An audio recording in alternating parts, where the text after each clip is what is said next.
We are ready. Hi, everyone. We're here at HIMSS in Florida, and we've had a really busy, fun week. We're learning so much with cyber and other really cool tools that are out there, but also hearing from individuals on their experiences with other situations that, might help us solutionize our own cyber program. But we wanted to meet with Heidi. She's from GE HealthCare.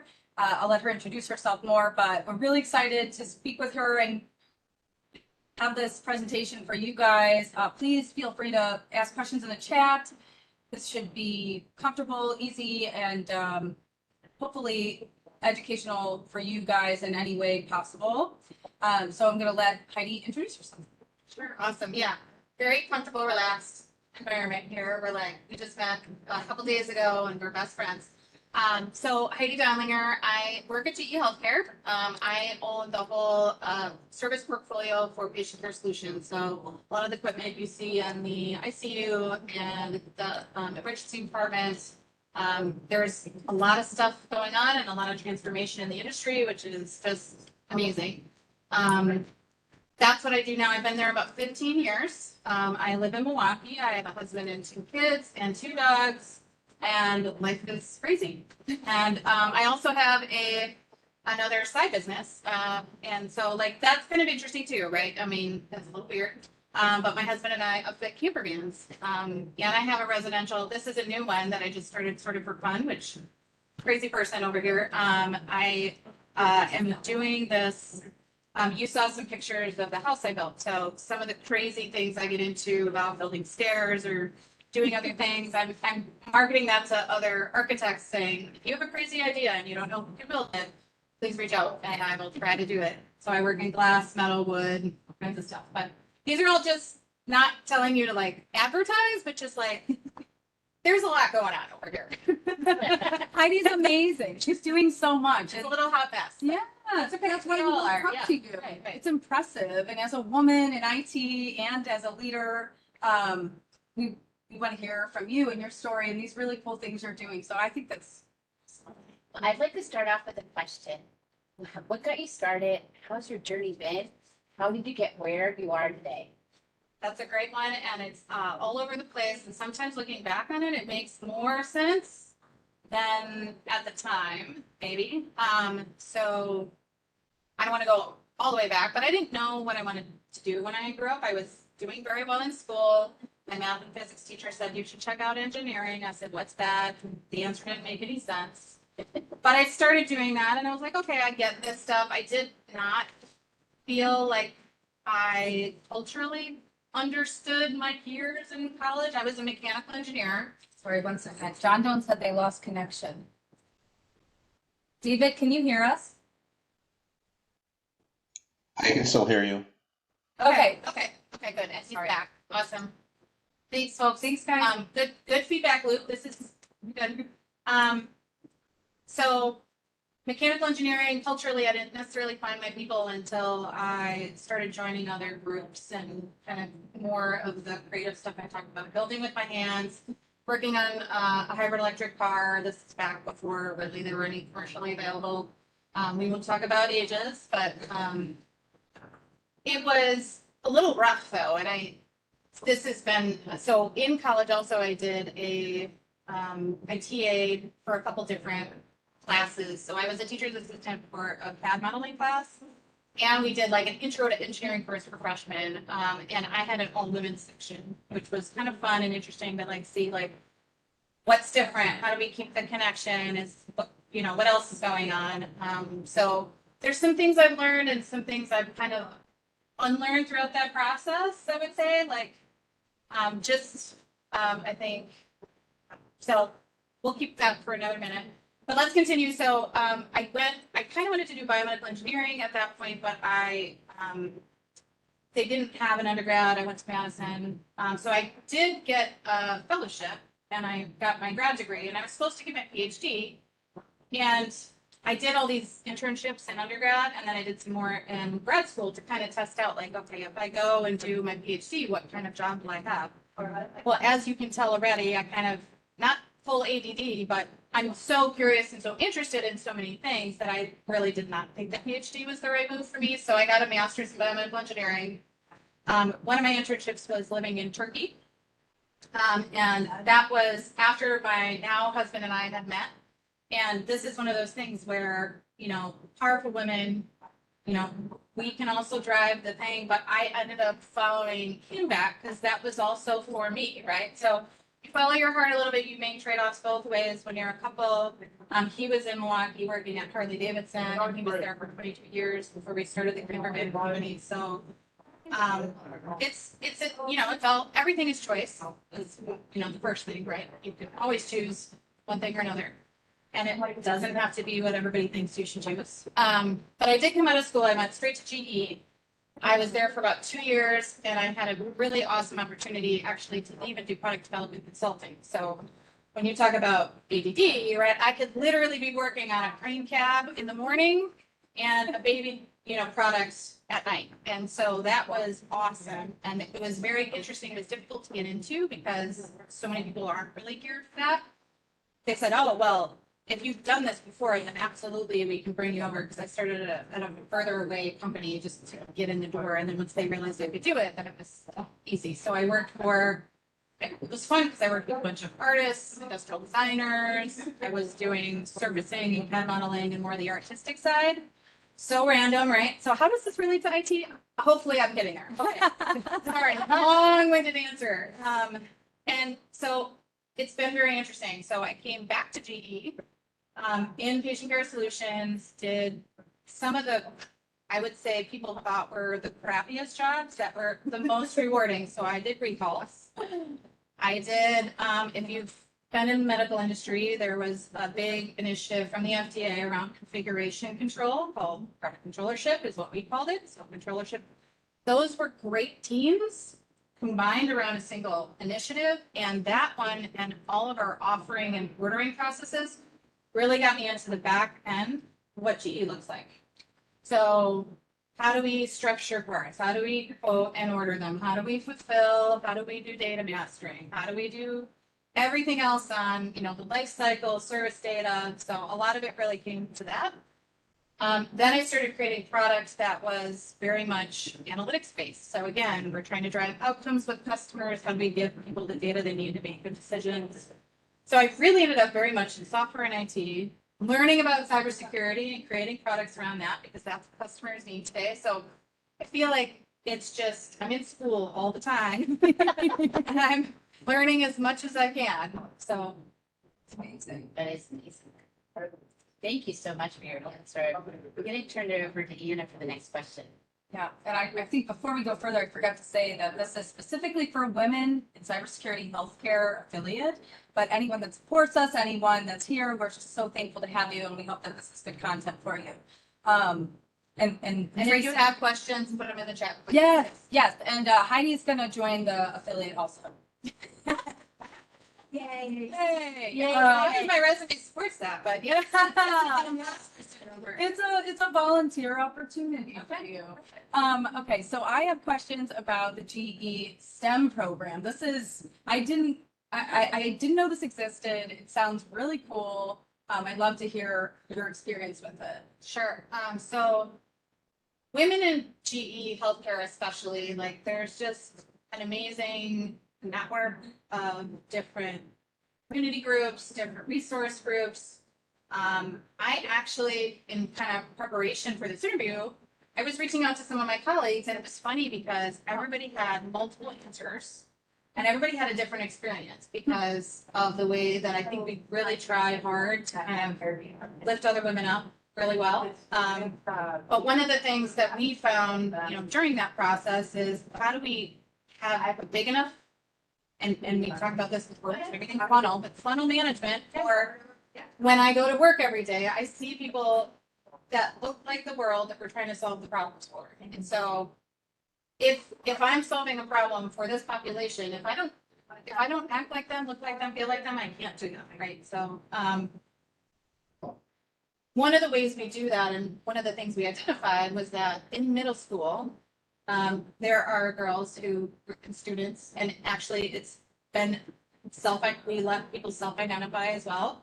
So they can come in however they show up. So we're trying to shift more to say students, but it's called GE Girls. And this is where we try to just get a lot of exposure to what we see coming. So things like we did it's a summer camp, so we do a week, and then there's alumni events every year, multiple alumni events every year.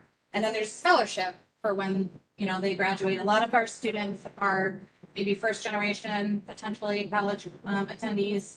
And we focus really on how do we get them confidence in learning new things? How do they feel about the experience? I think we do things like neural networks, but we also like what's happening. But we also do old school things that challenge them to kind of, believe in themselves and do things. So one of the most popular things that we do every year, which is going to sound very odd to everybody here, but it's soldering.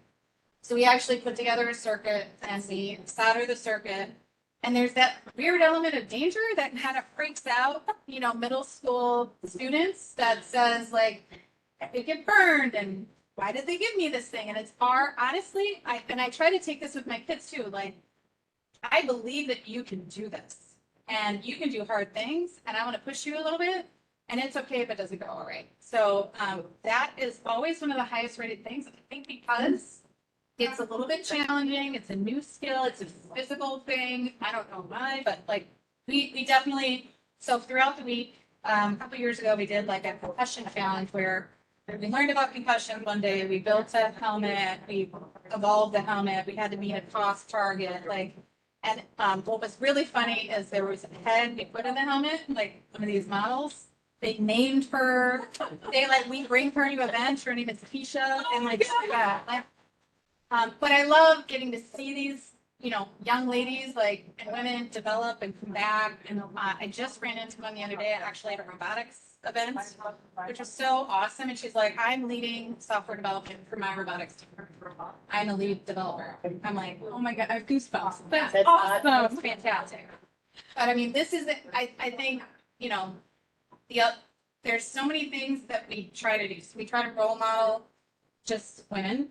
We try to use language that doesn't say stuff like, I'm not good at math, right? We gotta get out of that of more growth mindset.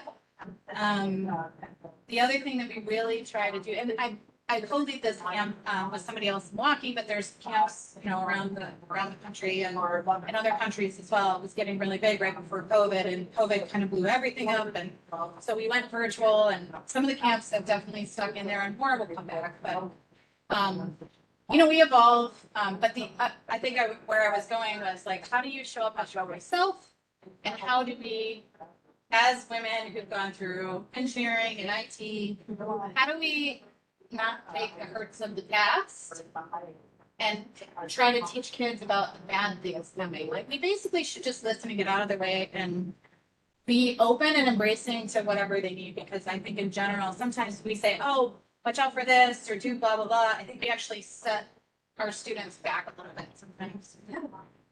I love that so much. It's very important that we give them the opportunity to be who they are and bring it forward. Yeah.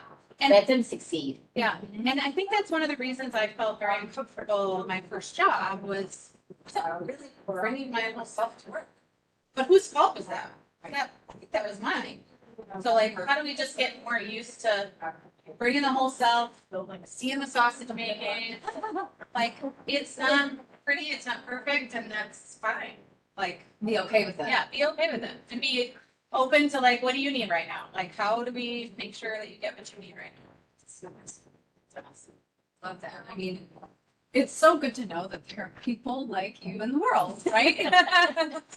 Especially with a daughter, having a daughter and knowing that we're trying so hard as the women today to make sure that they can, and they can be weird and they can be silly and they can not be afraid of speaking up.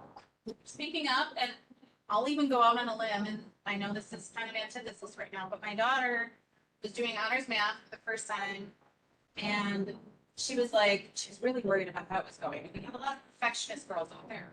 Okay. Mm-hmm. And I said, I think you're putting too much pressure on her. And if she says, I didn't do this homework, I said, okay. Because it never happens that she does that. If she does that, she really needs it.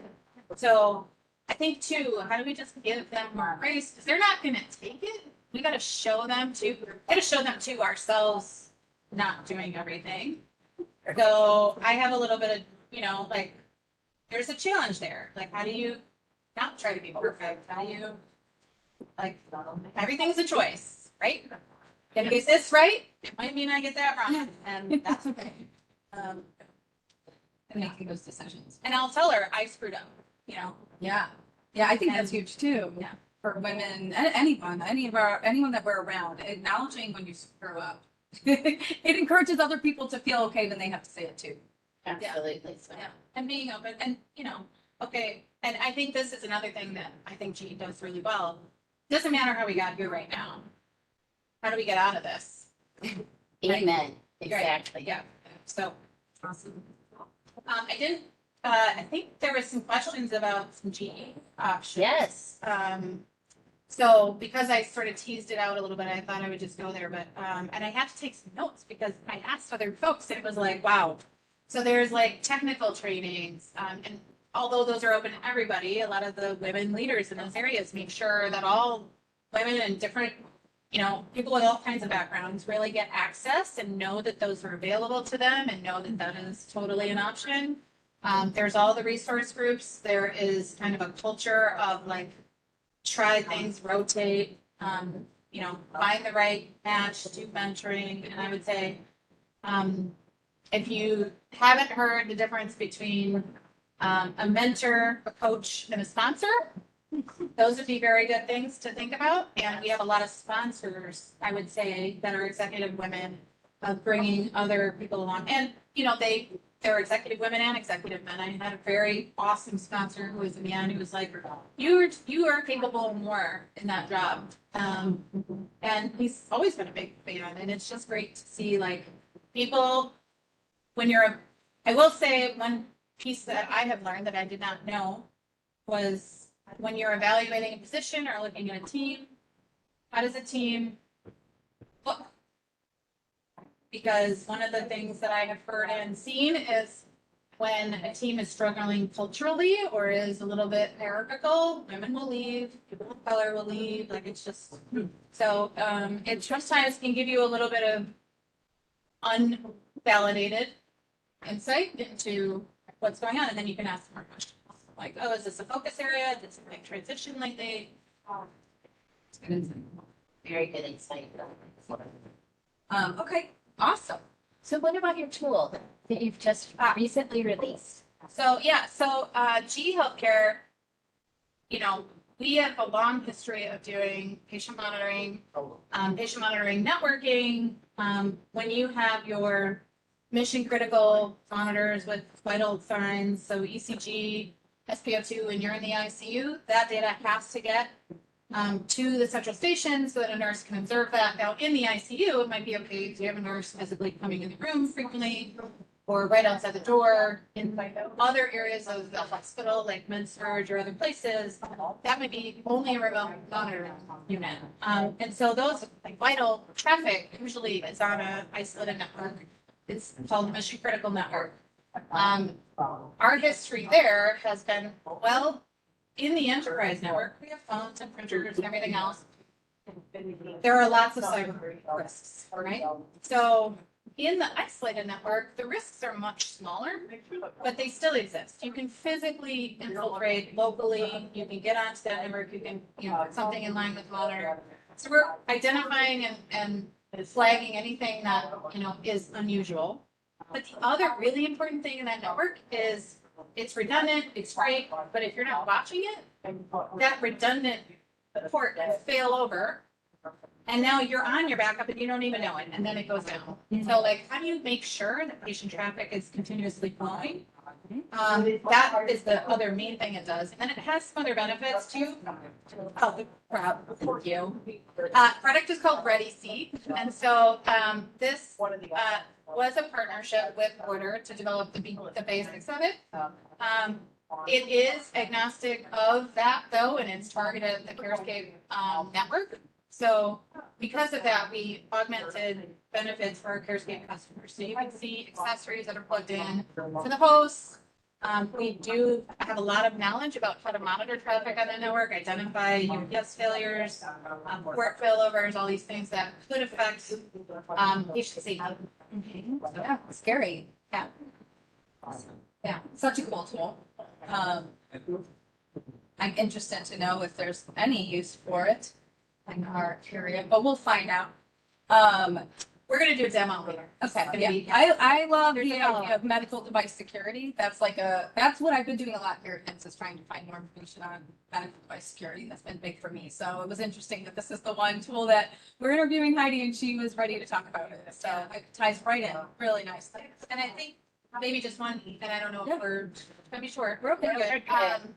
But I think there are plenty of network monitoring tools out there, but the automatic policy application that they typically do, which is, hey, I see something unusual, I'm gonna lock you down. You can't lock down the patient traffic. Like, yes, while that risk might be something, you cannot not monitor your patient. So you can't like zero trust your central station. Like that is not a good idea.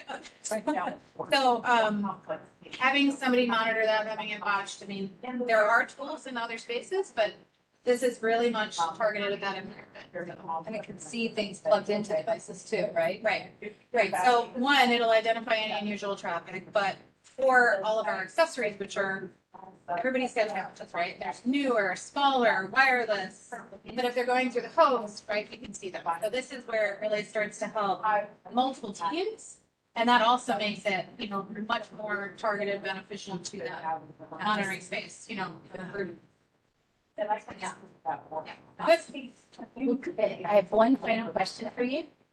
As a woman or as a leader in IT, what's your one superpower?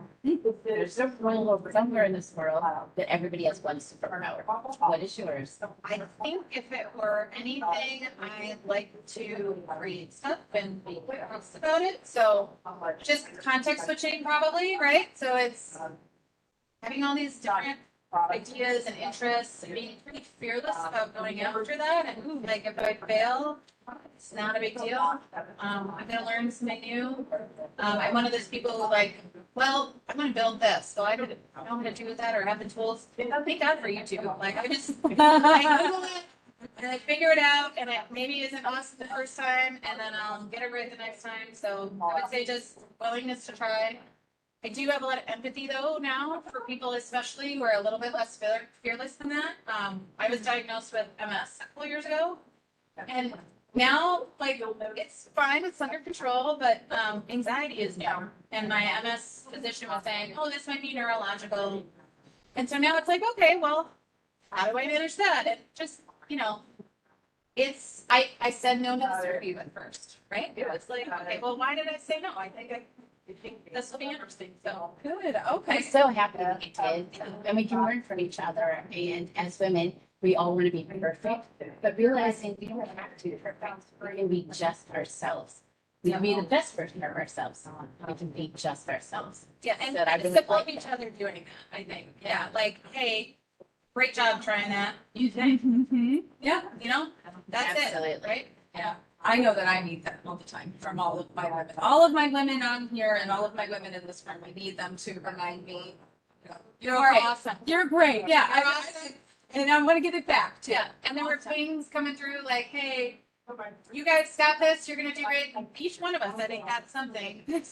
So there's a really great community of, especially, I would say, women in tech. It's amazing. Yes. Telling to support each other. So And we have In a lot the- of men too. Yes, That's been so absolutely. nice. In the chat, do we? Nothing, I don't see anything right now. No Is there any questions in the chat. questions? If you have questions, you have to put it in the chat. I don't think you're able to be unmuted, but Robin, who's in the room, can ask a question. Yes, Robin. So, like, what would you tell your younger self? Would you say, like, hey, skip forward, you can get here faster, or do you actually appreciate the journey you have? What's your thought around that? So I love this question. What would you tell your younger self? Would you skip anything? Would you get somewhere faster? Do you appreciate the journey? It's weird because it felt so hung up at different points. And looking back on it, every single thing contributed to where I am today. Like, and I don't know that I would do anything different. Even the most painful jobs, like where I was like, I kind of culturally don't fit here, and that's my alarm. So I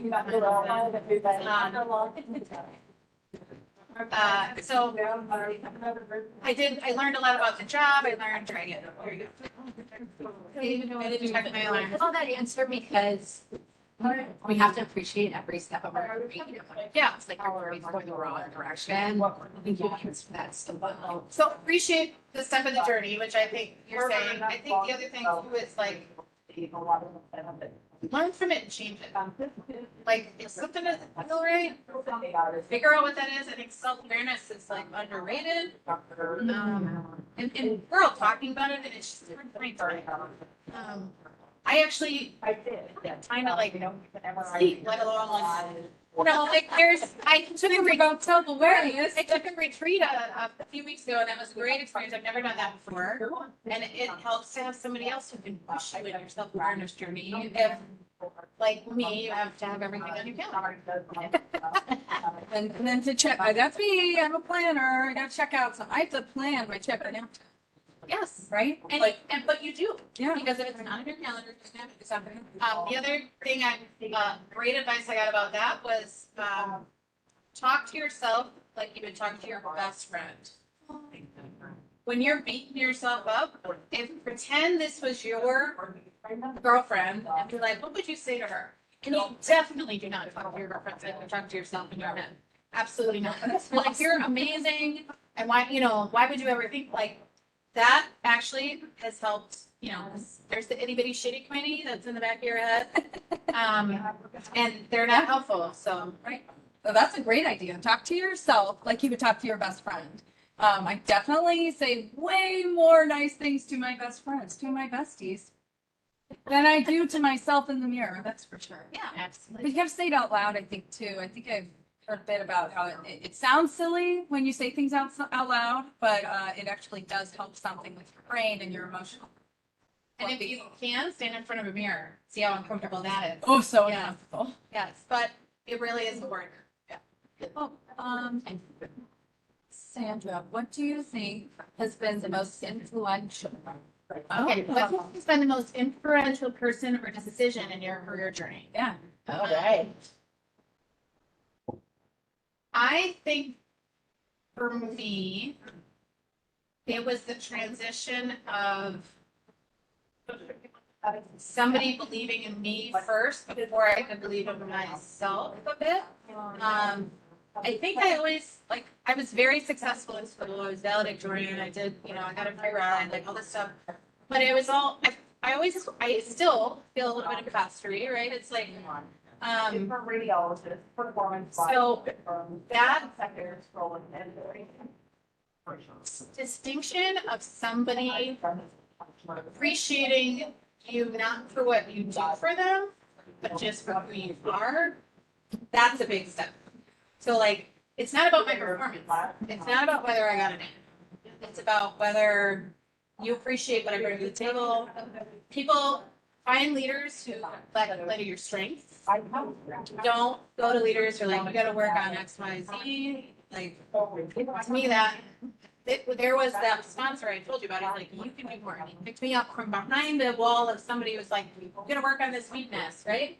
And it was like, you've got these strengths, let's put you here. So that person, I would say, helped me just kickstart the rest of like, and even this year, I'm still working on like showing up fully as myself, like having, more of a purple hair and doing whatever, whatever. Right. That's just who I am. And I'm going to bring that all to work. But it started with somebody else kind of saying, who you are is important, and what you bring to the table is great. It doesn't have to always be, what did you do for me today? Right. It's a continuous journey. Yeah. Love that percent. Yeah, it took me, that's a great question though. It took me a minute to think about it. But yeah, I think, how do we do that for other people? How do we say like, who you are is awesome? And I think about that with the kids, but then also with everybody else that I'm with. In a way that is actually real. It's not fake. It's not. You're maximizing their strength and give people grace when you're trying to push them. This is another one where I've had some awesome leaders who are very driven, want X and Y from people. Yeah.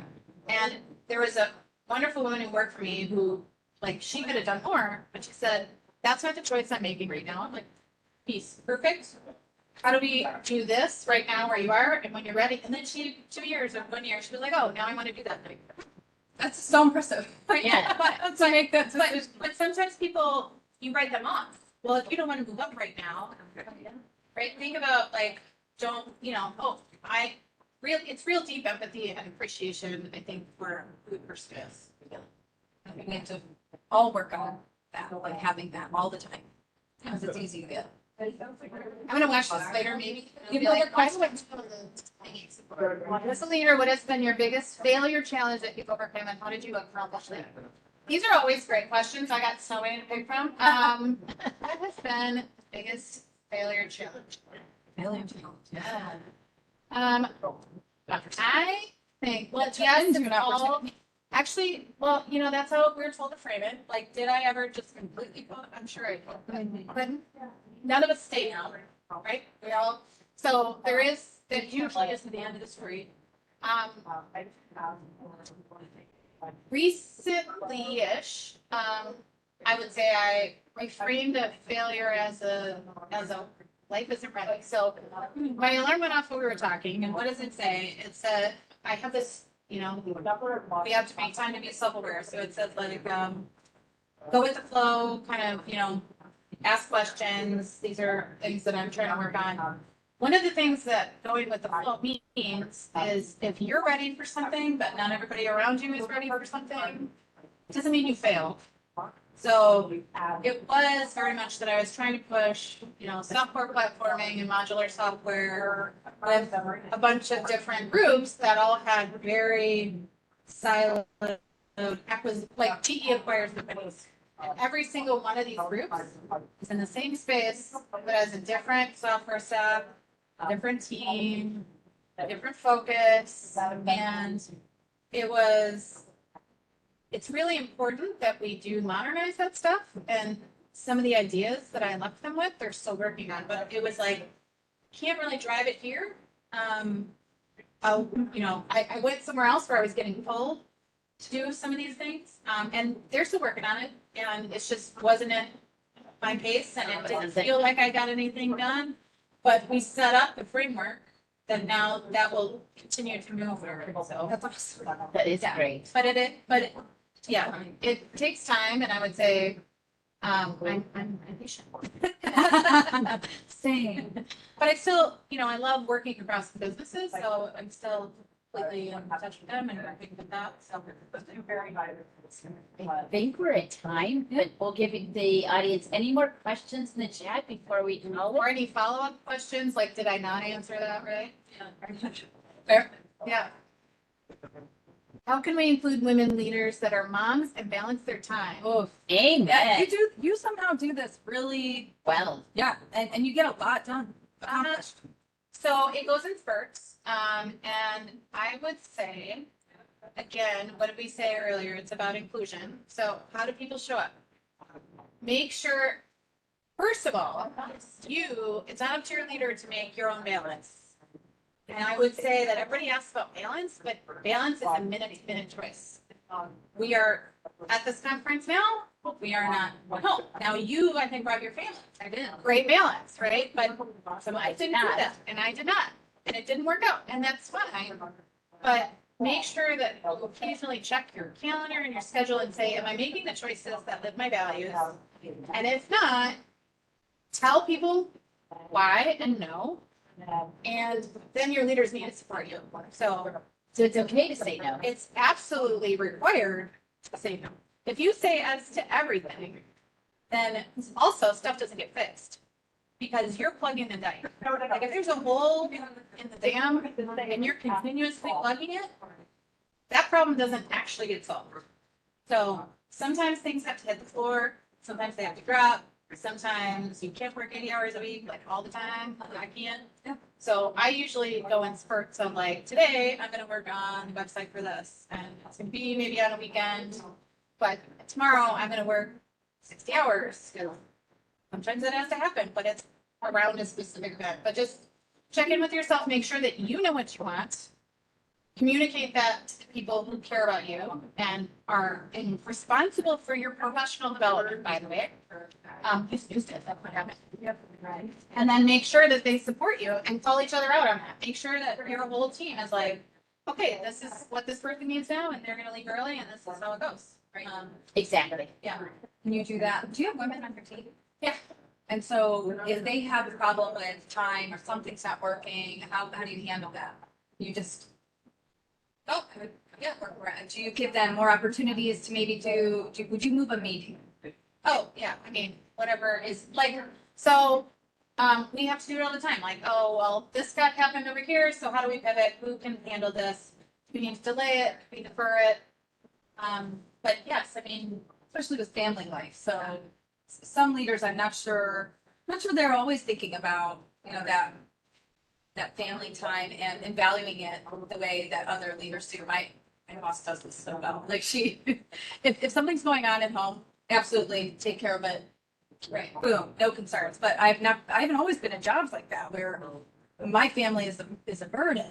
As a mother, that's not something you want to feel while you're happy. yeah. And I think the sad thing is that our managers control a lot of how we're perceived by other people. So find good managers, cultivate good managers. I think too, we should also not always say like it's a family thing, because there are people who don't have children who also should take time for themselves. Like, They need a mental health day. yes, I mean, whatever they need to do, or maybe they're supporting their parents, or maybe like just don't have, what do you need? Let's figure out how to do it. You hired this person because they're awesome. They want to get the work done. They have the skill set. Trust each other, I guess. You think about trust and how do you build that trust, and how do you make space for people to tell you when they're having a bad day and put them out. I was on a team with somebody the other day, and she's like, hang on, this is a school. And I'm like, either a sick kid or somebody started a food fight. No. And it was like, yeah, 2 weeks ago I got the same call. So Really? like, yeah, but then she didn't have to get off the call to go pick him up because he was just in trouble. He was just in trouble. But if she had to get off the call, it was like, okay, well, we'll pick this up another time. We're not. I mean, luckily for what I do, we're in development, and nobody's on the table in front of us, right? There will be a minute, and I think IT is especially hard. My sister also is in IT. Go lives are at 2 a.m. and you're on for days, and it's like there's got to be a big balance. And if you do that, then how do you give people time back after that to recover and plan it so there's standoffs. I think COVID was an interesting environment where a lot of people have to work for us, and we're just squeezing still. When are we gonna let up and make sure that everybody has the balance they need and the space they need? Because human resources are actually going to be a really big problem in the next 20 years. As the baby boomers all retire and they all need healthcare, and we're in healthcare, and there's fewer of us, and it's like There was a graph some guy presented where with everyone retiring, we're going to have a lot less people in IT. Oh yeah, absolutely. Yeah, a lot, and people that work 40 hours. Right, and that's it. And we're very focused on flex acuity. So what that means is you might be in a high acuity bed, and you're in an apartment where physical walls mean that those are high acuity beds. But those are going to need to be medium and low acuity, or maybe I'm needing to take over medium and low acuity beds for high acuity beds. We're going to need to transition people to home and have them as inpatient at home. And because if we build the facilities to support, they're all going to be empty in 4 years. Yeah. Like, we need to use technology to solve these problems, and women are the way to do it. Oh, the way to do it. But I mean, we need to put all of our heads together. Absolutely. We all need to have a seat at the table, and we need to do it together. Yeah. Thank you so much, Heidi, for your time today. We really appreciate you. I know we're at time. And we want to value everyone's time, and this was amazing. Thank you so much. You have such a radio voice. Isn't she great? Thank you. Yes. Oh, Crazy in her Toastmaster. She's Yeah. gonna teach us all soon. Thank you, everybody, for joining us, especially from Cleveland. We miss you all. We're back next week. Yes, we love Let you. them catch up on their email. Oh, no more email, please.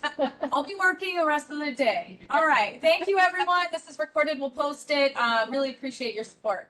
Thank you, David, hopefully. We need you back. Yeah, thank you. Okay.